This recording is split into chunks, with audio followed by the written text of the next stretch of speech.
1918 rotary, a Bentley rotary, a Renault V-type with overhead cams, and those cams are driving those magnetos. Got a Lorraine Dietrich,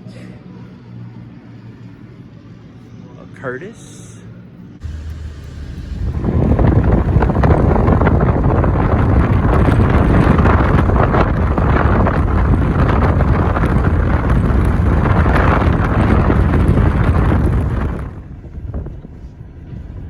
What's up, everybody? This is Michael from Detail in the Shadow.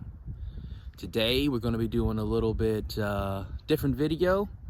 We're going to be getting in touch with our nerdy side. Yes, I am out here in Dayton, Ohio. Maybe it's the outskirts of Dayton, Ohio, but Wright-Patterson Air Force Base, which is pretty huge out here in Ohio. And we're going to be going to the largest Air Force museum in the world. All right, if you're a nerd, history nerd just like I am, please hit that like button for me. Let's go. And hey, if you're not, hit it anyway for me too. Thank you. See you inside.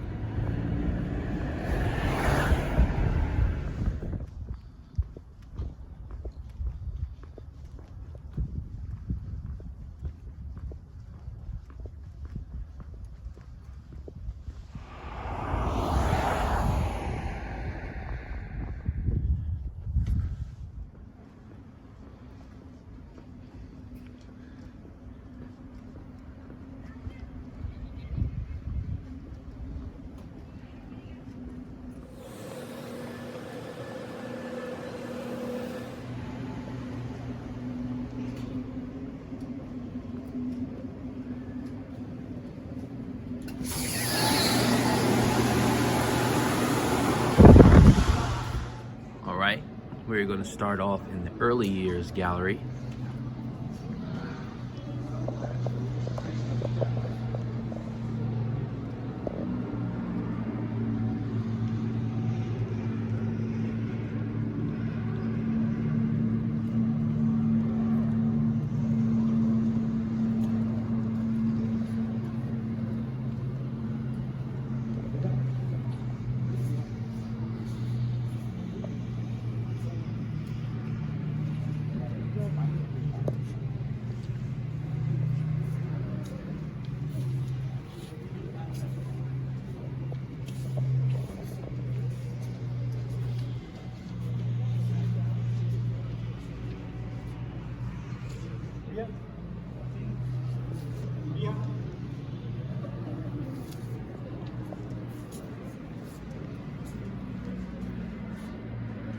It all started in a bicycle shop, Dayton, Ohio.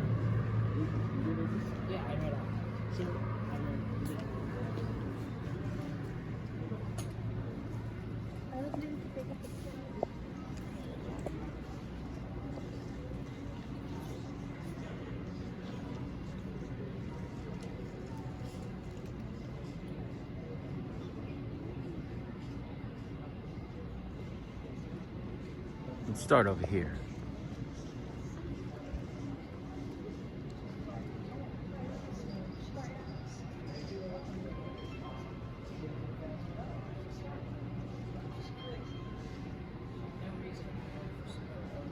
See a modern technical innovation, a water-cooled engine.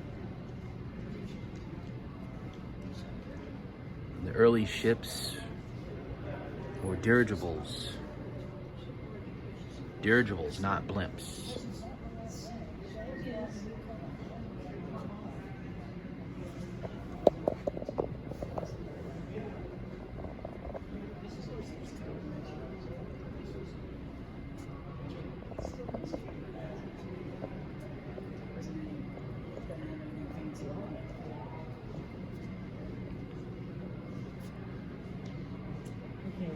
Now, this is an early motor for a dirigible. You see its overhead valve, push rods, rocker arms, just like a not so modern but Has all the things: an exhaust manifold, an intake manifold, just like all the newer. Now this bad boy was putting out 25 horsepower, which was massive for an engine this small back in those days. And you have the Langley type propeller. And as you can see, it's a V-type motor, a V8.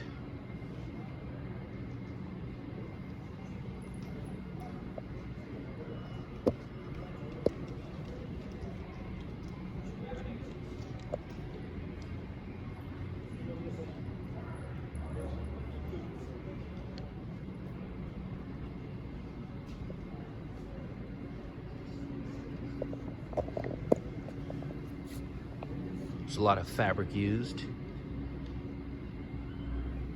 A lot of the wings, ailerons were wrapped in fabric.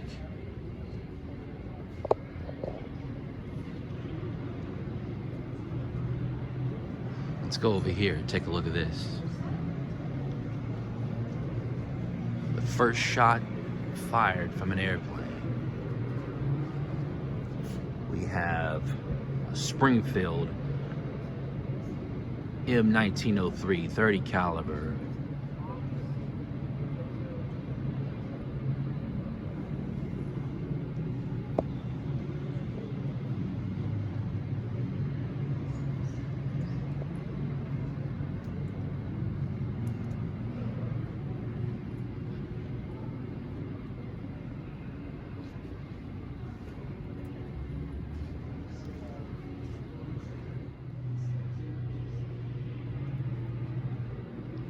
Now we fast forward ahead many, many years.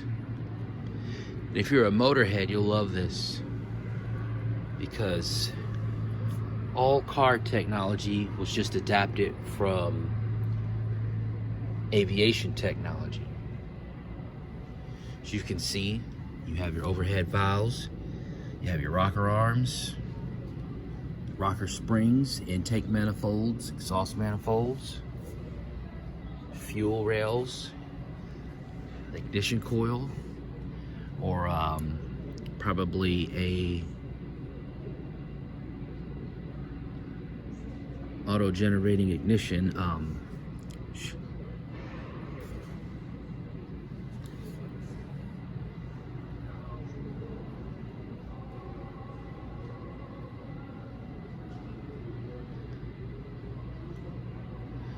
Now things are starting to get more complicated.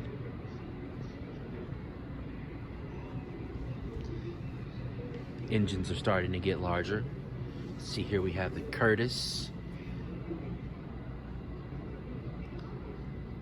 the V203 rated at 200 horsepower. You see, we're going up from 32 all the way to 200, which was massive back in those days.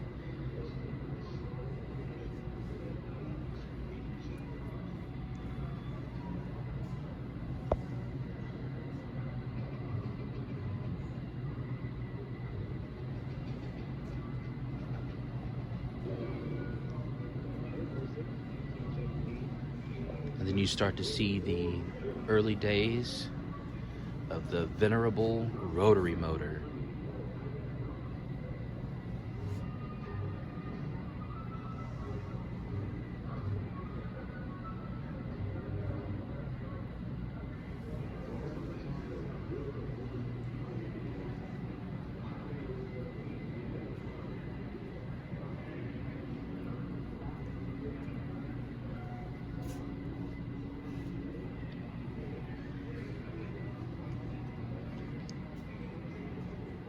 Magnetos, that's what they're called.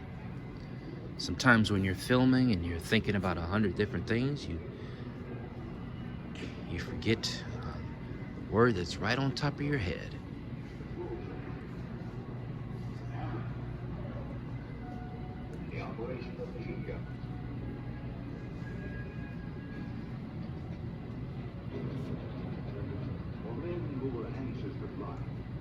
seemed as though the ground school classes would never end.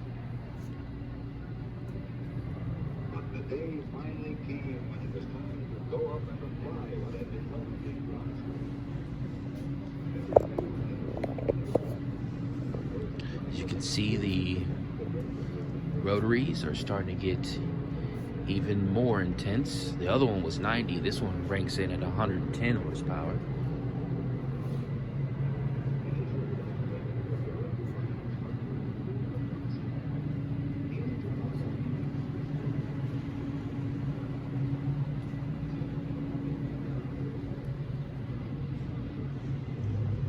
Let's check this out.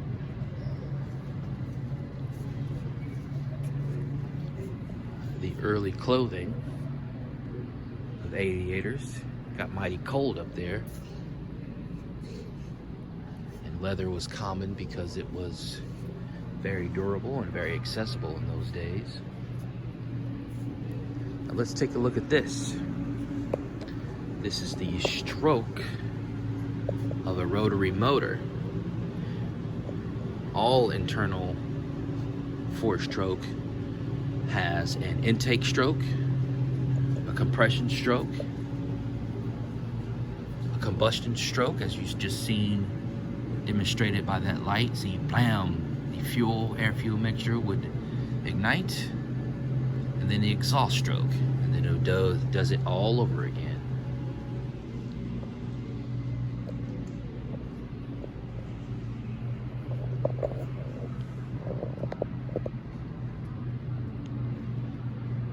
One of the earliest, very large, intense wind tunnels. Now, when I first came here, I'm like, well, how are they going to test a very large airplane with this small wind tunnel? But you quickly realize that that's what they're testing, something very small.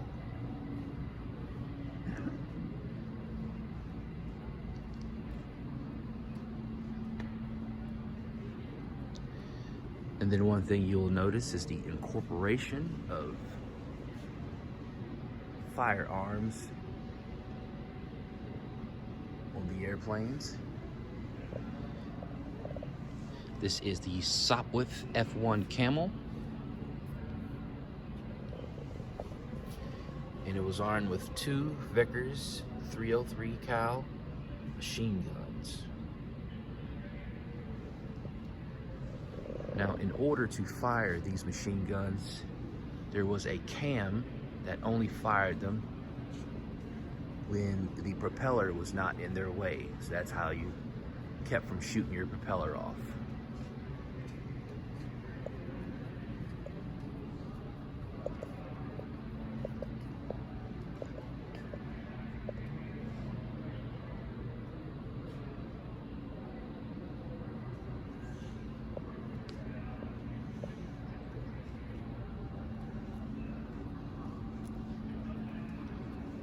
Jay Leno talks about this. He has a few Hispano-Suezas. There's a lot of the auto manufacturers at the time came from the aviation. That's an old Hispano-Sueza. You can see intake manifold, magnetos, and I believe this was water cooled.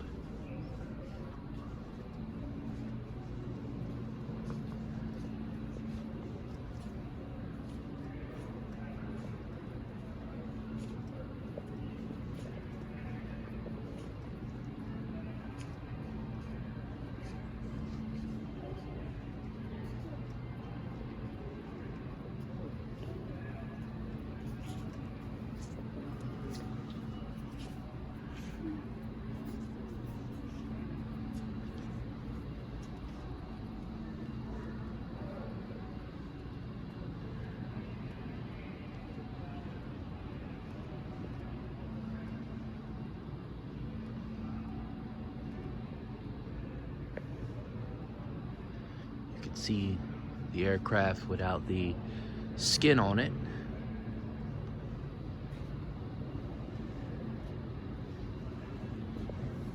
And If you ask someone what color is their Bugatti, it's more than likely going to be blue. This was the Fokker D7. See, 160 horsepower, 120 miles per hour max speed, and it could cruise up around 18 to 21,000 feet.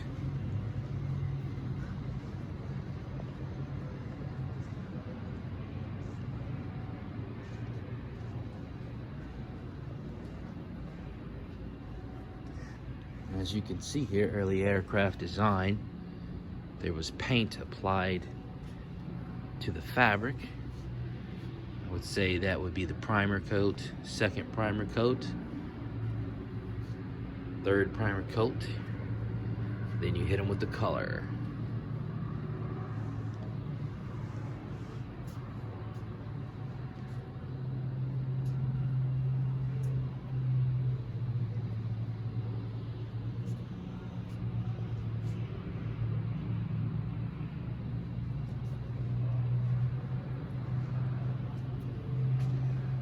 Early aircraft radios.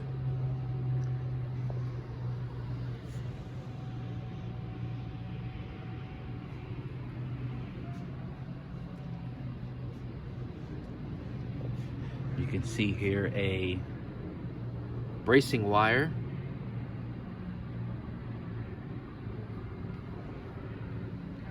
If things ever got loose, you can just tighten them up. All this ensured that the plane flew straight. So when you get out of alignment, things don't go straight. And if you think drone technology is something new, the Bug drone was around in 1917.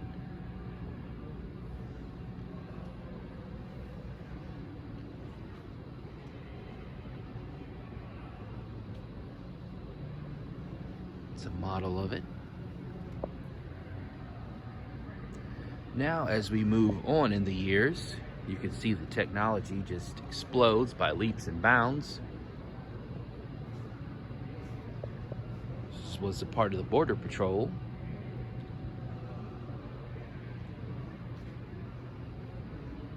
And as you can see, the engines we're starting to become more technologically advanced, because what do we have?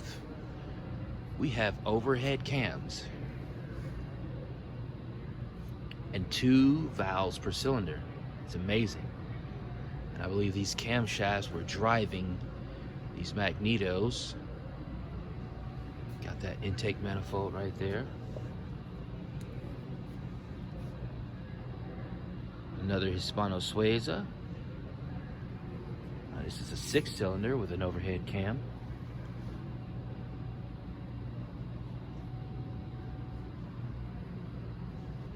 It's a 4-cylinder with an overhead cam, driving these magnetos.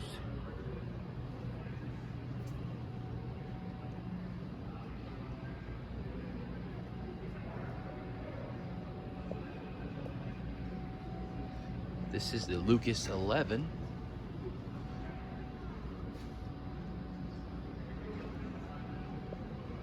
And as you can see, machine guns. 2, I think 4 front facing. And there's another one that you could turret. And you can see the engines are really starting to become intense, because we are adding force-fed induction, which is a supercharger. And that is a cooler for the supercharger, because you want cool, compressed air going into those combustion chambers. Let's see. This is the Packard Liberty. And as you can see, that horsepower jumped up double. 449 horsepower. here, we have a long line of engines and the rotary. It's a 1918 rotary, a Bentley rotary, a Renault V-type with overhead cams, and those cams are driving those magnetos out of the Rain Dietrich, a Curtis, and a big old Benz.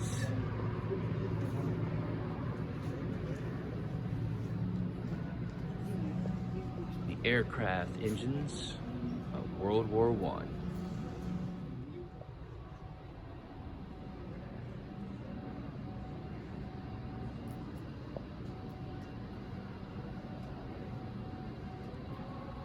And that's the natural thing. The natural progression of aviation is always more innovation, more technology, matched with more technology and more innovation.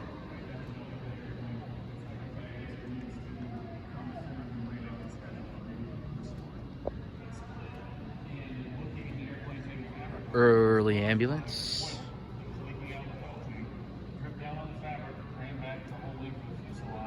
And that weakened that cotton, caused it to just split apart. And there's a cowling panel that goes underneath the airplane, and it's referred to as the oil pan.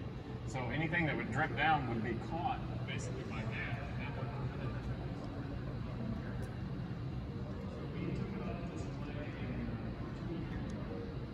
And then if one engine isn't good, why not two?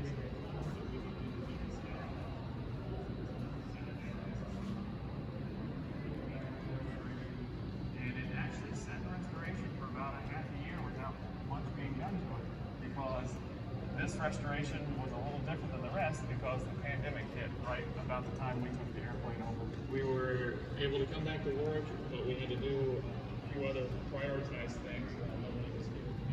Once that was taken care of, The Curtis D12.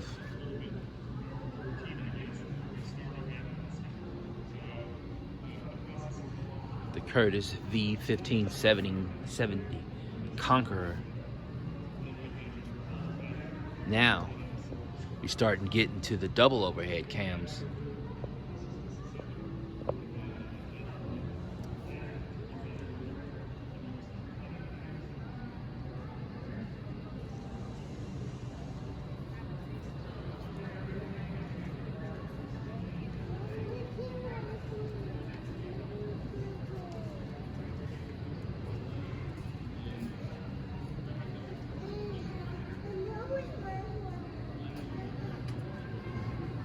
Now this is one innovation that you're going to start to see even more. This is a early stages of the helicopter. But one thing I like to mention is that there's going to be an integrated supercharger that's driven off the prop shaft for these rotary motors. And you're going to start to see the horsepower just grow by leaps and bounds.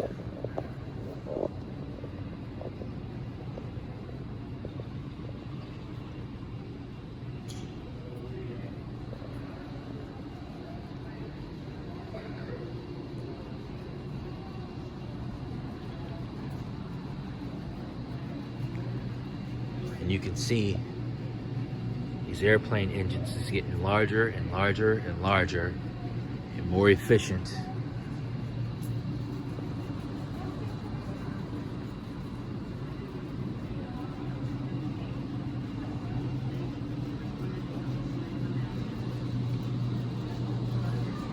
One thing, the shapes of the wing are being innovated. Aerodynamics.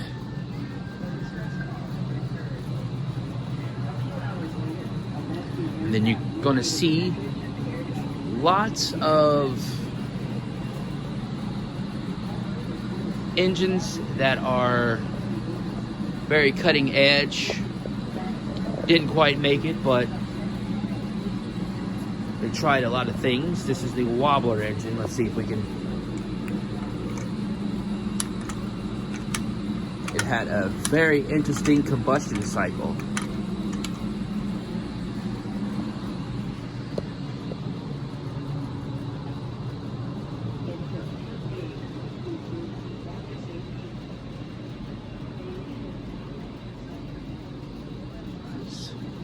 See, we're starting to really bump up in horsepower. Look at that Pratt & Whitney, 625 horsepower.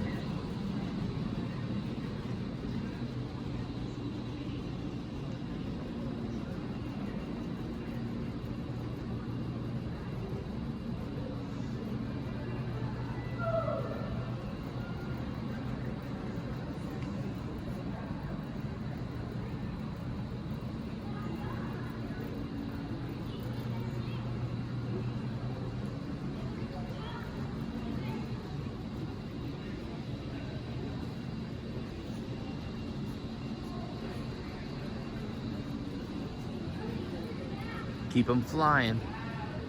It takes a whole crew to operate these magnificent birds.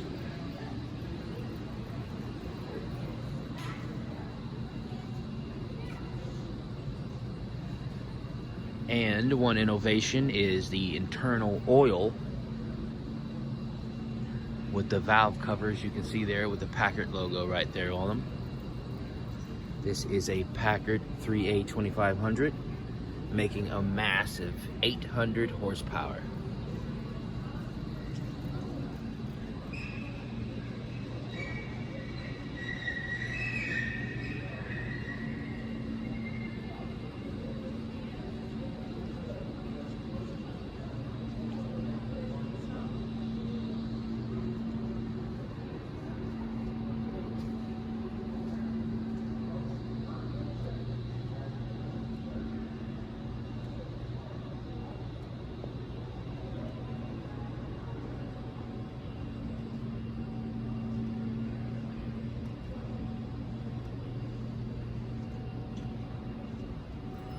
Look at that.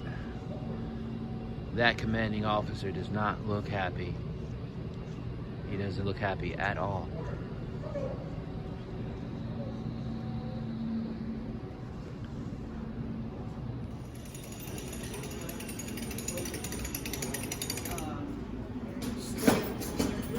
Okay, when you come in, pretty neat and hefty gift section. Look at those jackets, are pretty cool. Oh, let's take a look at this photography.